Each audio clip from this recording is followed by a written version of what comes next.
студентов Юго-Осетинского государственного университета праздником волшебства и веселья, завершающим уходящий год со всеми его плюсами и минусами, всегда становится новогодний огонек.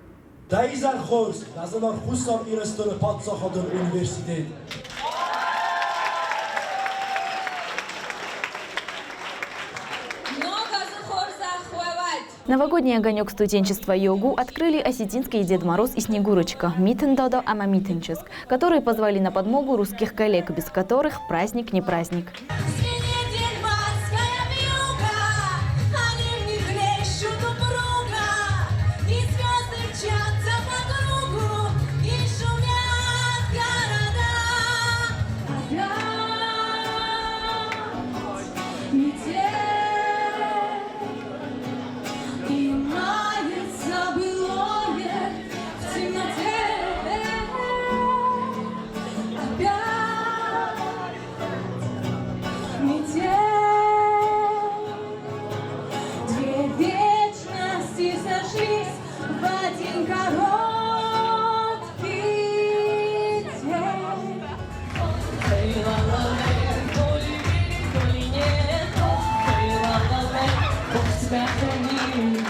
Ректор ЮГУ Вадим Тедеев поздравил студентов с Новым годом, пожелал им еще больших успехов и достижений в новом 2020 году. Подчеркнул, что горд за студентов ЮГУ, из стен которого вышли выдающиеся личности Осетии. Поздравляю вас с Новым годом, желаю вам, вашим родным, близким, здоровья, благополучия и исполнения всех желаний. Быть активными, креативными, пассионарными, стремиться к созиданию пожелал президент страны Анатолий Бибилов студентам ЮГУ. Без науки, без высшего образования, без научных кадров ни одно государство не может развиваться. Поэтому вы те люди, на которых надеется республика, на которых надеется народ, на которых надеется руководство, и причем независимо, кто будет возглавлять это руководство. Любой руководитель будет надеяться на вас, потому что вы потенциал, первый потенциал будущего Республики Южная Осетия. Запомните это и стремитесь к здоровью. Уважаемые студенты, Вадим Мухтазович уже поблагодарил ваших преподавателей. На самом деле они выдающиеся люди. На самом деле они всю себя отдают вам. Будьте людьми, которые созидают. Будьте людьми, которые являются креативными. Будьте людьми, которые являются пассионарными. Двигайтесь. Делайте уверенные шаги. Не останавливайтесь перед чем. Добивайтесь своих целей, и все у нас будет в порядке. С Новым годом! Песни, танцы, розыгрыши сменяли друг друга. Новогодний огонек завершился дискотекой. С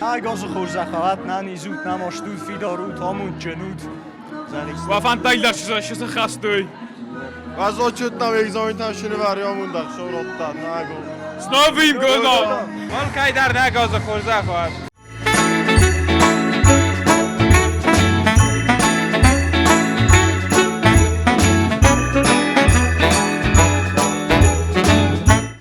نوگازو ایونت آدم قلم کسنش نوگجناد من نخشاو ایش نوگجنات تک او خبافتن کند خوشمت و شارد آل خاطر الوقت آدم ورزون جنات که ورزو چی ورزو دنیم بیراسته فشرود من نوگازل سنبلت نوگ خرجی جتم آدم قلم کسن باید شما شارد فیوا ما بیرد مشه باست فیم باید نوگازی ما نوگاز خسف مخ قلم کسم رایسوم بالایش در دیسکتش در خورج نته من خوشحال شما راتت ما شنفه منگوی و نفسته عیش خودتاد شما با فنچی نوگاز آل خاط نمکدم رایسوم ایزر من خود کنم ماشین کنم واج من جوات شستک در ایت خیمه شستک و یم بود شین شستک در نتیلی کشه تای بیره تای شجر تای چی کسی نشود من آمون داغورسته من خوشحال شما راتت ما شین شستک تاشو و چین جخسوم اما خوشحال شما راتت ما جز در فش و فوازدگو ما افدیسن شو ما خواهدی سگ شو ما شین جنت شما دوت من در ما و خجر تیل در ننیز منوت فتجاج در مستی و خورس فانتاسی خست وقت آل من در نیست فانتا یو فانتاسته ارگوم استش زخم پایدام ما ای ساخن فانتا کدوم مخ جورم سوسک نخیشن نیت خیمه آش نگن از زخم آش نگن رارگم کنم ما خوشاویش سوسک فانتا در سخت خست کن من کوس خست توت فسموناکش نفات وی شما دوت سماخت در و خیبت و خست داشت دیول در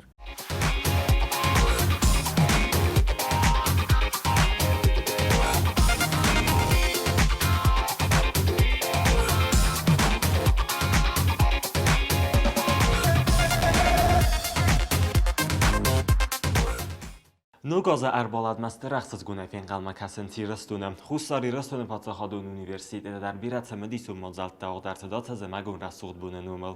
Xusari ristunu patsaxadun üniversitede klub qostay fəlqətli vaqdradun rabatı bəstun ərzir döragay ərəgmə irunada amnuk bunu kudəm bəldistəm. Arastoy abarsıta əndər adamı xəttə təmsi tradisi təysudu nimə. Hirnay Çini son kanı. Bu sodamta kazanı xavsaxi vaxtskızı sattakan samay sanu gazıl symbaluy.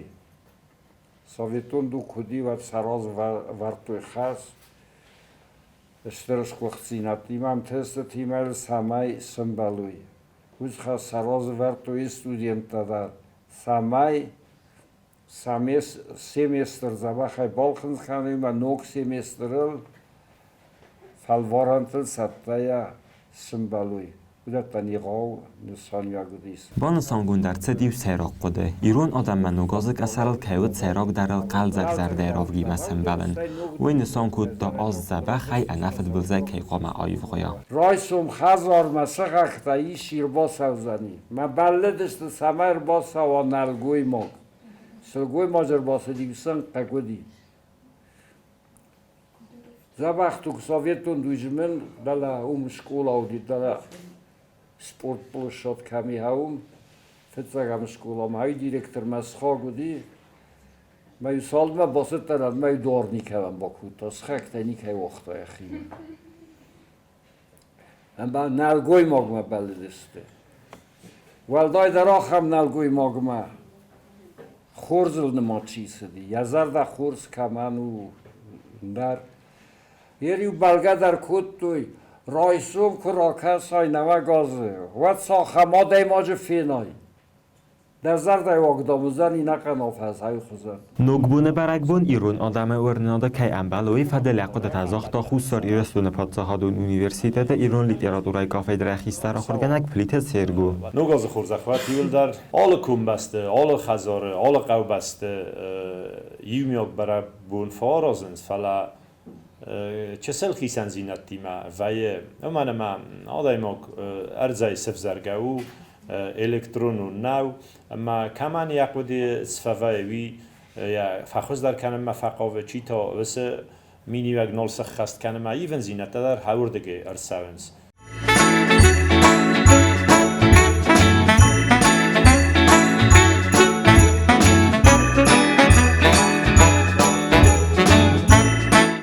و بون خورزت یرستون سرک زنارغم بستکتا ما خستم نوگازک اثرل اما آل خزار سرک در یه فارن خزار ما یه راخی سوراگی باق اختصاف کند اما دوامین دون ما نوگاز خورزه فارنی ما انانیز سرگاز داست ما زبه خیر سود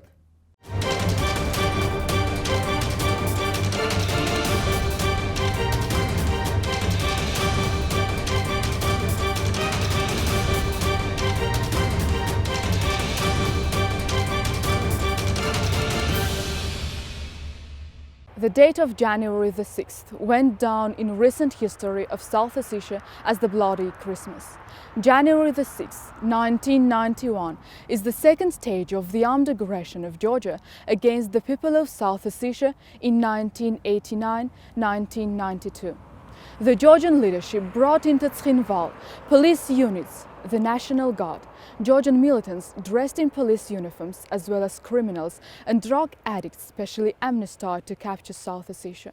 Only about 3,000 people with military equipment who began to search, arrests, robberies, killings of the Ossets, arson of residential buildings. The armed action undertaken by the Sviat Georgia against South Ossetia on the 6th of January 1991 was previously carefully and comprehensively prepared.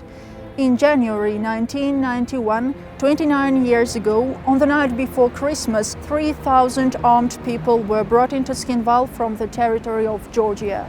Some of them were employees of the Ministry of Internal Affairs of the GSSR, and some were prisoners released from prisons and dressed in police uniforms. They occupied the central part of Tskhinval and began unmotivated arrests of passers-by, shooting at unarmed citizens. A case of emergency and curfew were imposed. The state of emergency and curfew were imposed only in the town of Tskhinval and the Dzau region, where the majority were the Ossets. And in the other Tskhinval, Znaur and Leningor regions of South Ossetia, the emergency regime was not imposed, despite months of requests from South Ossetia. This allowed the Georgian armed forces to commit hitherto inconceivable atrocities. And the internal troops of the USSR Ministry of the Internal Affairs stationed in Tskhinval were only obliged to come to the villages that had been attacked and bring the bodies of victims of Georgian fascism to Tskhinval.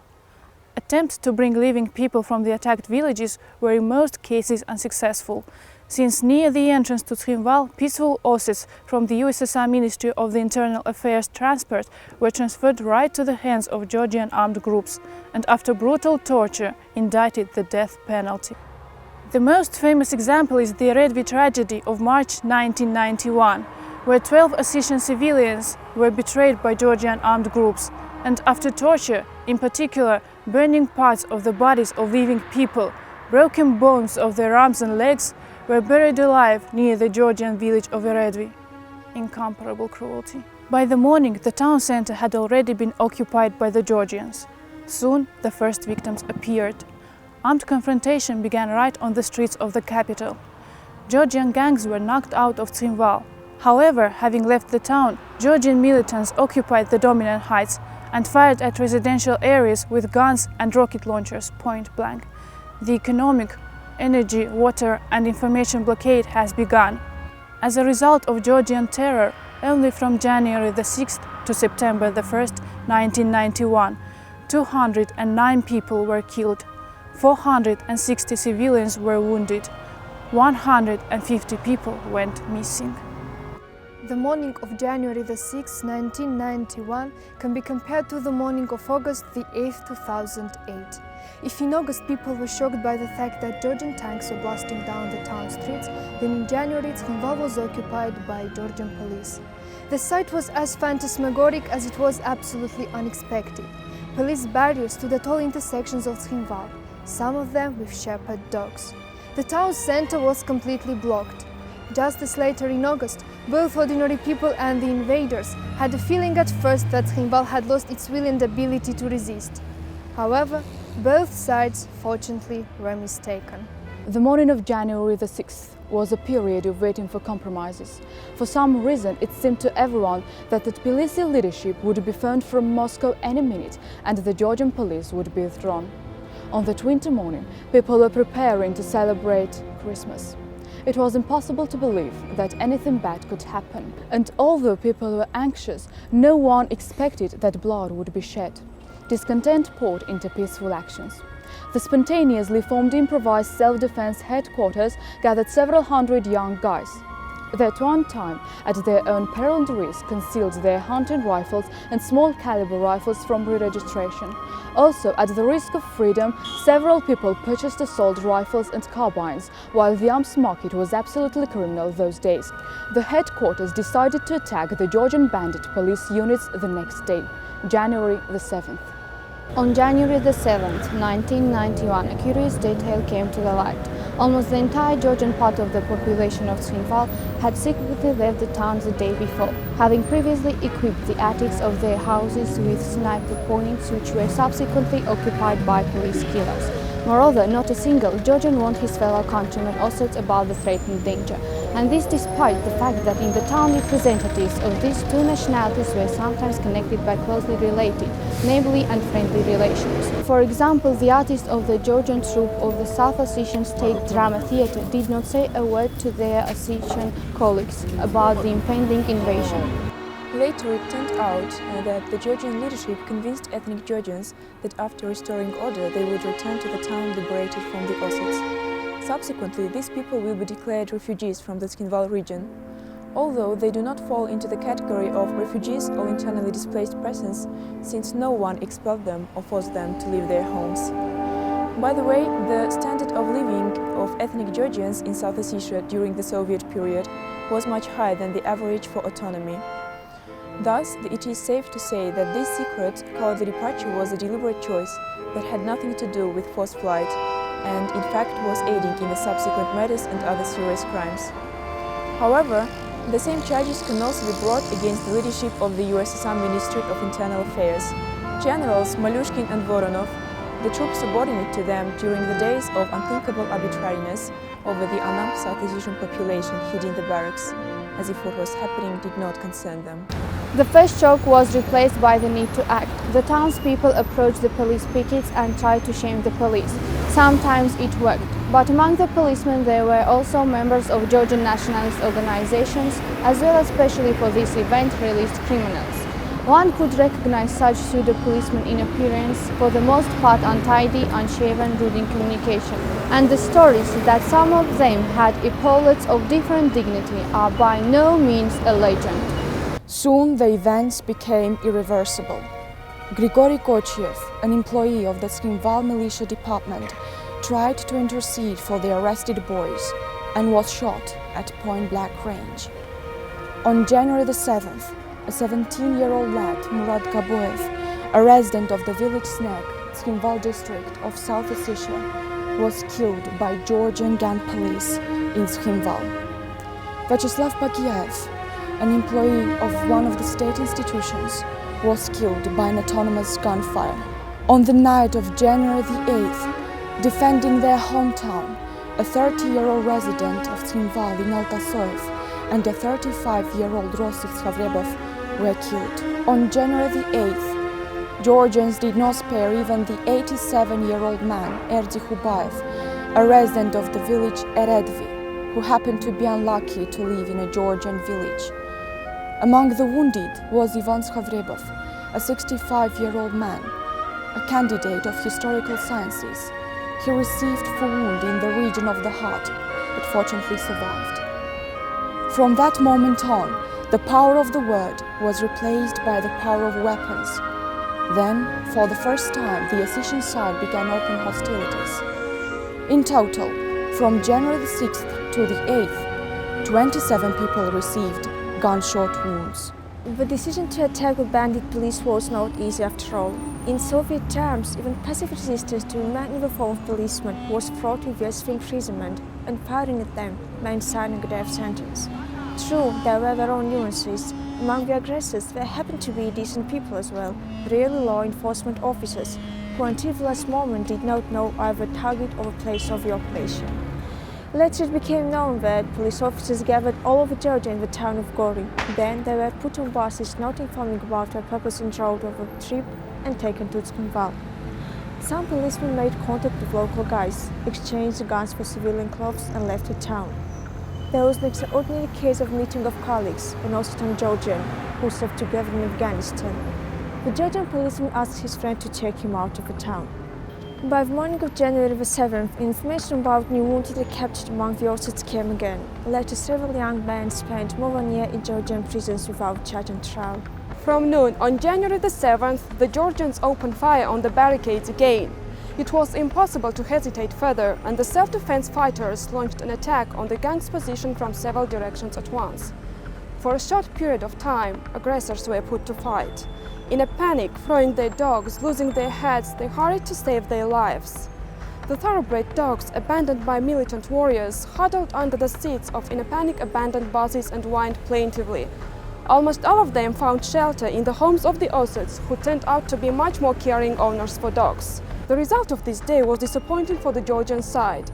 In addition to the losses listed, they killed several dozen people. Exactly how many will remain forever unknown. Hiding the exact number of their victims has become a trademark of Georgia in any conflicts. Those days, people had an extraordinary patriotic upsurge. The inhabitants of Tskhinval felt like a kind of partisans, since the example of the heroes of the Soviet underground was in the minds of every Soviet person.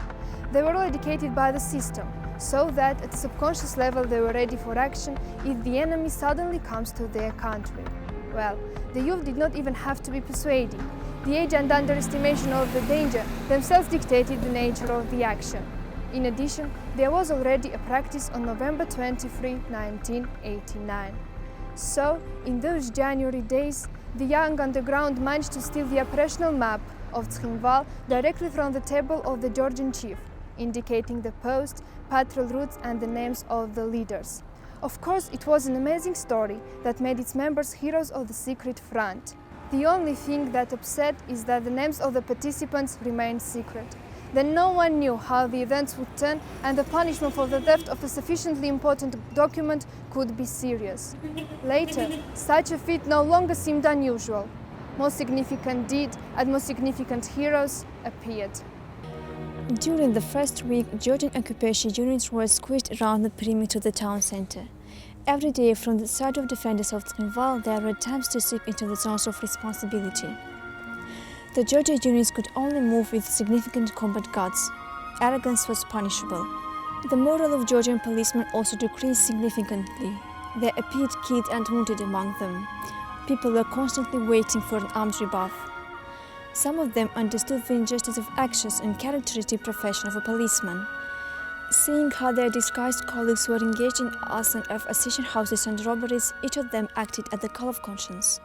Some were silent and carried out orders, others wrote reports of dismissal, and some simply left their post. There were such cases when policemen, instead of their weapons, asked to be transferred across the front line and went home. Almost simultaneously with the events in Trinval, the same process took place in the Vesnovo district center, where the Tbilisi authorities introduced more than 20 buses with police, the fate of which was similar to the fate of invaders in the capital of South Ossetia. The battle lasted until dark. The town was liberated. In the evening, information was passed on the positions of self-defense fighters, or rather misinformation, that the center landed troops in Zau, which was instructed to disarm illegal armed groups, and therefore it was necessary to hide weapons and go home. Later, it turned out that the information about landing was a lie and was provocative. This incident caused a serious damage to the reputation of disinfectors, but one way or another, that evening the opportunity to clear the entire town of invaders was missed. And so, taking advantage of the pause, the Georgians strengthened themselves in the town center on Theatre Square and at the crossroads of Stalin Street and Moscow Street. Under the control of the enemy were the buildings of the Regional Party Committee, Regional Executive Committee, the Internal Affairs Directorate, the State Security Committee, the State Drama Theatre and the Ariston Hotel. On January the 7th, when it became clear that the events in South Ossetia would not be silenced, President of the USSR, Mikhail Gorbachev, signed a decree ordering the parties to cease hostilities and return to the original position in political terms. That is, cancel all decisions to change the status of South Ossetia on both sides. It is noteworthy that the decree was issued only after the aggressive side suffered the damage. The previous death of the peaceful Ossets did not make any impression on the country's top leadership. Gorbachev's decree was greeted in South Ossetia with glee and enthusiasm, although in fact the Ossets were offered to turn themselves in to their executioners and torturers, and later come to terms with the fate that Tbilisi tried to impose by force. In addition, the near future will demonstrate that the Georgian leadership did not think to follow any instructions of the center. By the end of January, it became clear that the situation was hopeless for the Georgian authorities. Those January days of 1991 have changed a lot in our minds. It became clear that neither Gorbachev's decree ignored by Tbilisi nor the weak-willed local party functionaries would save the republic, and only the decisiveness of the defenders of Tskhinval and of all its inhabitants will make the Georgian leadership understand that the battle for Tskhinval and for all of South Ossetia has been lost by the Georgians.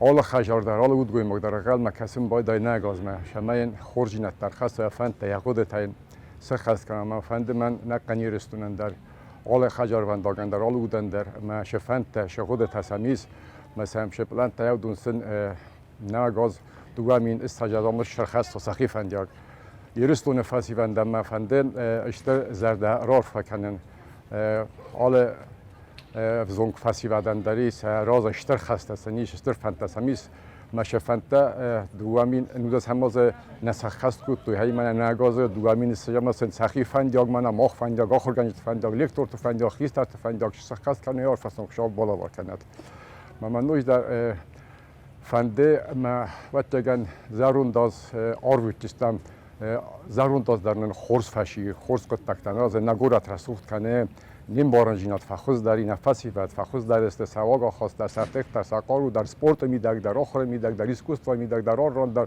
نودس هم از اشتق آخشف سارستم مثلا وقتگن زارون داز که فشش از در جزگه یرستون انز بیره سارستون نودس هم از حالا این دیشبیس مدار خاص کنیم من نشین بانتستیس هایدانش بانتست هم مثلا سفنتم سخودت هست جمعش سخاست کنای هایر فسر را که من نوش درار فکن نکن رستوران نگاز کرشاوت جبه خالصم بالو کرج وارزونه قزنی که غرزو جینادای مثل نار فکن نیول در اشتره گچل خیستره کسترم